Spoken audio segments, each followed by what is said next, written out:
Sabe que um dia alguém provocou a João Batista a ficar com raiva ou a ter rixa da pessoa de Jesus. E é isso que nós vamos estar lendo nessa história, algo que passou há tantos anos atrás, mas que muitas vezes se repetem ao nosso lado. E nós vamos aprender com a palavra de Deus, com a resposta de João Batista, qual deve ser o nosso sentimento quando este bichinho tentar picar, ou este homem ou essa mulher bater a nossa porta com palavras, com tentações como essa, como nós devemos responder para a glória do nome de Deus. Eu quero saudar a você neste dia com a paz do Senhor Jesus e te convidar para dar sequência comigo no capítulo 3 de João. Nós temos caminhado às segundas, quartas e sextas neste bendito evangelho de João e vamos estar lendo do versículo 22 ao versículo 30 e o texto diz o seguinte: depois disto foi Jesus com seus discípulos para a terra da Judéia e estava ali com eles e batizava. Era Jesus. Ora, versículo 23, João batizava também em Enom, junto a Salim, porque havia ali muitas águas e vinham ali e eram batizados, porque ainda João não tinha sido lançado na prisão. Houve uma questão entre os discípulos de João e um judeu acerca da purificação. E foram ter com João e disseram-lhe: Rabi, aquele que estava contigo além do Jordão, do qual tu deste testemunho, ei-lo batizando, e todos vão ter com ele. João respondeu e disse: o homem não pode receber coisa alguma se lhe não for dada do céu. Vós mesmos me sois testemunhas que eu disse: eu não sou o Cristo, mas sou o enviado adiante dele. Aquele que tem a esposa é o esposo, mas o amigo do esposo, que lhe assiste e o ouve, alegra-se muito com a voz do esposo. Assim, pois, já este meu gozo está completo. É necessário que ele cresça e que eu diminua. Eis aí o texto que estamos adiante de nós e você com certeza entendeu já a provocação. Ora, Jesus estava batizando e as pessoas já começavam a fluir para serem batizadas por Jesus. João Batista ainda estava batizando. E o que aconteceu é que alguns vieram a João e disseram: olha, se lembra daquele que você deu testemunho dele? Ele está batizando e o pessoal está indo tudo para o lado dele, né? Então, a ideia você já entendeu. É tipo assim, você não vai lutar pela sua posição, pelo ministério que Deus te deu, pela tua posição aqui entre nós, você é profeta e etc. Então, claro, e às vezes essas colocações mais discretas são até mais perigosas para a nossa alma do que uma coisa aberta, né? Que se alguém já vem brigando, você pode reagir com aquela disposição da pessoa, mas numa pergunta dessa, pode te levar a pensar. Mas quando João Batista ouviu esta pergunta, ele diretamente respondeu com 4 respostas que eu gostaria que a minha própria vida ficasse gravada, aleluia, para eu viver esta realidade. Sempre e em qualquer momento que este tipo de questionamento me venha, porque às vezes vem pelos de fora, às vezes vem da nossa própria alma, quando nós nos questionamos, nos comparamos com alguém, nós, enfim, podemos ter tentações nessa área também. Eu gostaria de assim compartilhar com você 4 coisas que João Batista nos ensina. E a primeira coisa, depois que provocaram a João sobre o outro que estava batizando e o pessoal está dizendo aqui, ó, todo mundo, o versículo 26 termina, e todos vão ter com ele, ou seja, todo mundo agora está indo atrás de Jesus. Aí a primeira resposta de João Batista foi a seguinte, versículo 27, o homem não pode receber coisa alguma se lhe não for dada do céu. Tudo que vem para nós vem de Deus. Isso foi uma resposta que, inclusive, Jesus deu a um grande líder romano que estava presidindo sobre ele. Aleluia. Tudo que vem a nós provém, Deus permite. Talvez não seja necessariamente o propósito centrado de Deus, mas Deus teve que permitir que Pilatos estivesse no lugar de Pilatos, que Herodes estivesse no lugar de Herodes. E alguém pode dizer, irmão, mas a gente não faz coisa por conta própria, a gente não pode buscar o nosso próprio caminho? Pode. Mas a verdade é que em algum momento Deus pode permitir, pode abençoar, pode parar a bênção ou pode não permitir que aquilo aconteça. Amém? Alguém pode se desenvolver muito, aprender algo, trabalhar em algo e de repente adoece. De repente a sua vida termina. De repente, alguma situação na família muda todo aquele caminhar. Enfim, a verdade é que Deus tem o poder. Aleluia.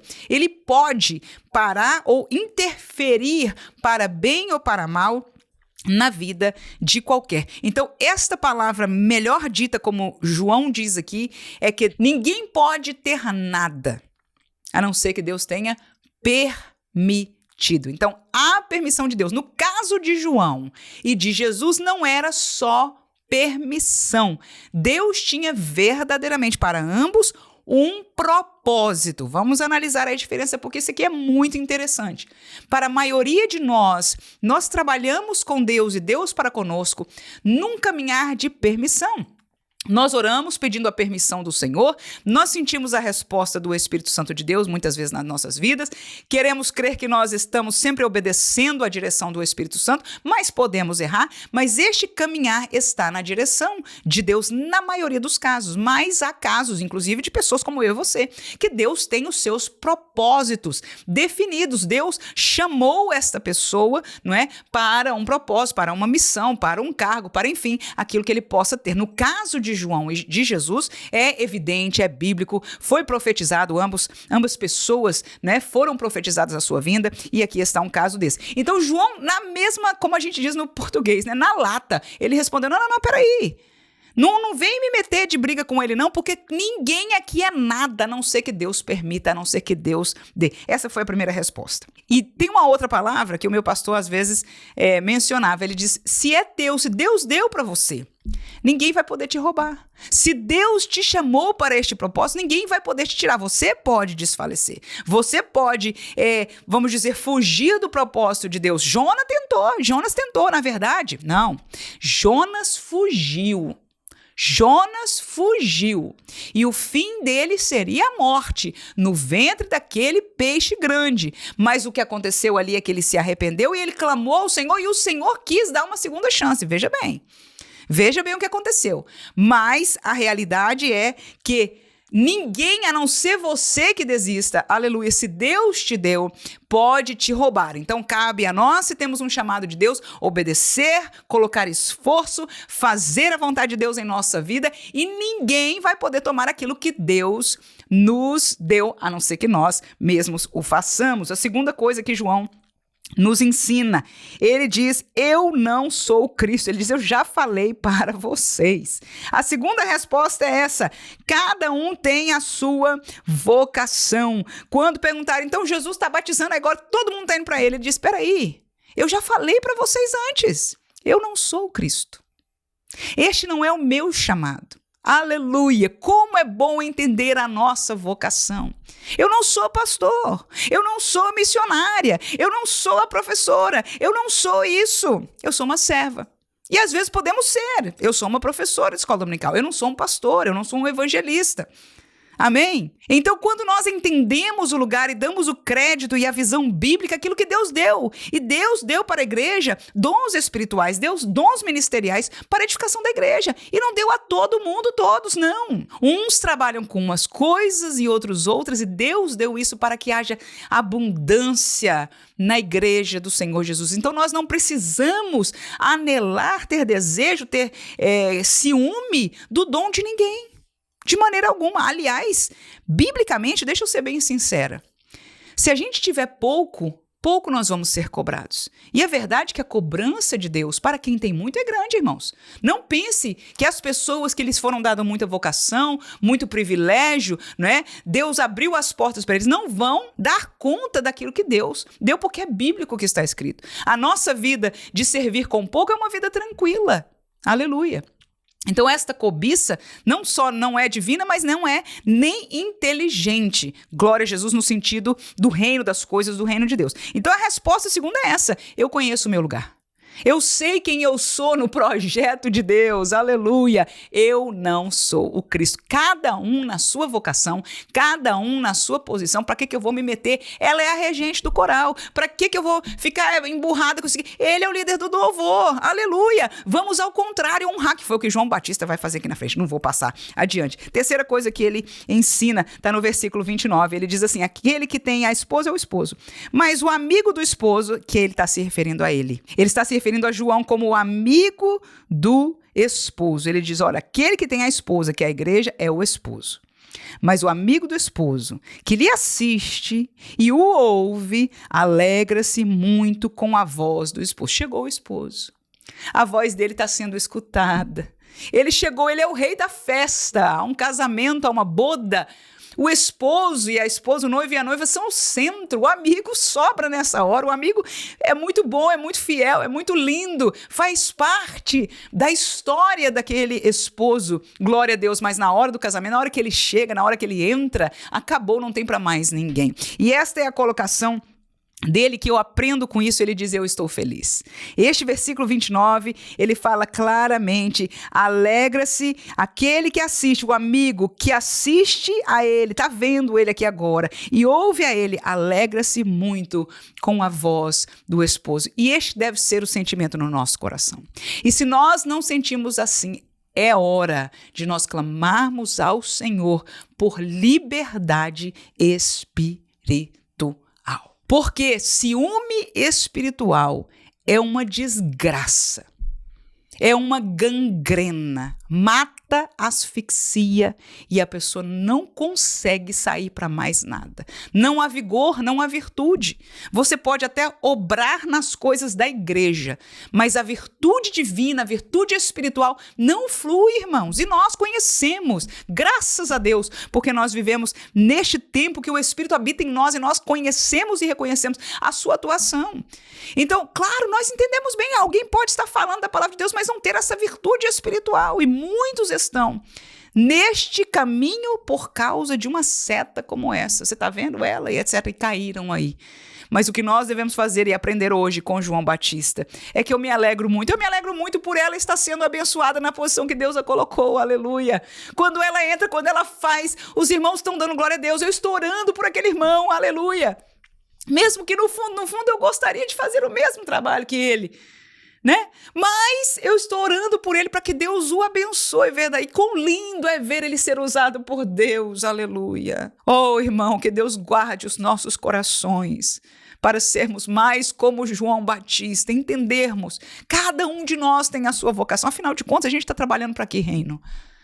Será que nós estamos montando o nosso próprio império aqui? Será que o reino é nosso? Se não é, nós somos todos servos. Aleluia. Ele usa quem quer, como quer. Ele distribui os seus dons espirituais, ministeriais, para que a igreja sendo abençoada. Então, nós nos alegramos pela igreja. Como ele diz, a noiva está esperando. Aleluia, a esposa está aí. O importante é ver o noivo chegar, é ouvir a sua voz. Glória seja dada ao nome de Jesus. Então, quando a igreja é edificada, usando aquele ou aquela que Deus está levantando, pelo contrário, nós devemos orar mais, que Deus levante. Há lugar, irmãos, há lugar que sobra. Vamos falar a verdade? Falta obreiro genuíno, usado por Deus nas diversas áreas na igreja. Falta, irmãos, falta. Então não há lugar para esta cisão, para esta briga, para este ciúme espiritual. E mais uma vez dizemos, é uma gangrena. Que Deus guarde, se alguém que ouve esta palavra, em nome de Jesus, a saída para o ciúme espiritual chama-se jejum. Aleluia! O jejum é uma arma espiritual para coisas graves como essa. Você vai dizer, mas ninguém nem sabe, mas é grave. Porque uma coisa eu sei, asfixia a tua vida. Você morre por dentro, espiritualmente, pode estar falando por fora, pode estar pregando, pode estar cantando, pode estar participando do mesmo jeito. Se há esta realidade de ciúme espiritual, é uma gangrena, é um asfixiador que não adianta, que o que é são de Deus, o que é verdadeiramente espiritual, não tem vazão na vida desta pessoa. Então, o ponto é quebrantar-se diante do Senhor Jesus, orar, mas usar desta arma poderosa que a palavra de Deus nos concede, é jejuar e clamar ao Senhor, aleluia, até você sentir a vitória. Você vai sentir o dia, vai olhar, você vai orar por aquela pessoa e você não vai mais sentir aquela pressão espiritual como você sentia. Você vai sentir claramente a liberdade que Deus te concedeu. E aí é hora de fazer como aquele texto de Miriam, né? Que atravessou o mar. É hora de dançar, é hora de saltar, é hora de se alegrar, aleluia, e de voltar a cumprir a vocação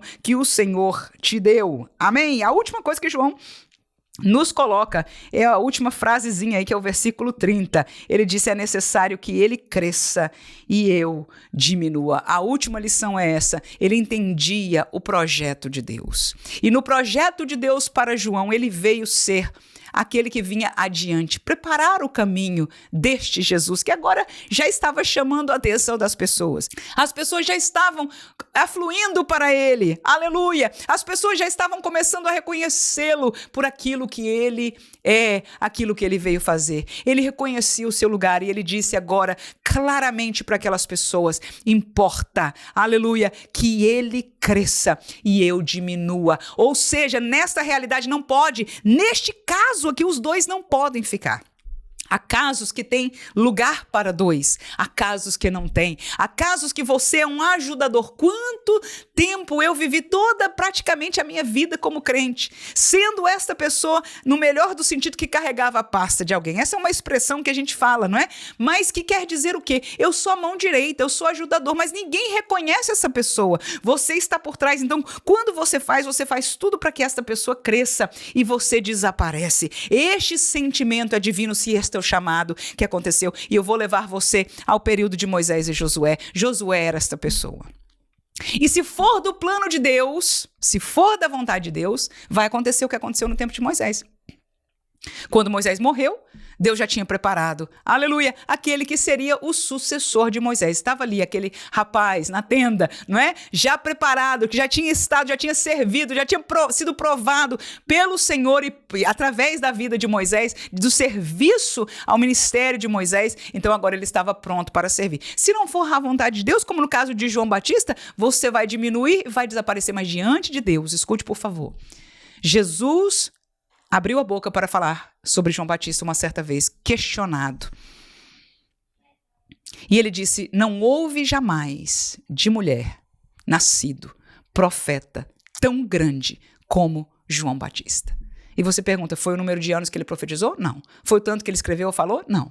Então, esta medida nossa, irmãos, humana, é nada para Deus. Que nós possamos, aleluia, agradar ao nosso Senhor e ter a nossa alegria em servi-lo até o fim. Agora, se é a vontade de Deus, se Deus tem colocado este ardor no seu coração de pregar, siga procurando, siga aprendendo, siga fazendo. Se é de ensinar a palavra, siga buscando, siga aprendendo, siga batendo palmas no melhor dos sentidos para aqueles que estão fazendo, dando glória a Deus com eles. E ao tempo certo, sirva. E no tempo certo, se for a vontade de Deus. Se esse plano for de Deus, ninguém vai tirar. Vai chegar a hora que você vai exercer e o preparo já vai estar feito e você, na verdade, vai agradecer a Deus pelos anos que Ele te preparou para tal. Que Deus nos guarde, nos abençoe neste dia maravilhoso com esta palavra ao nosso coração. Amém.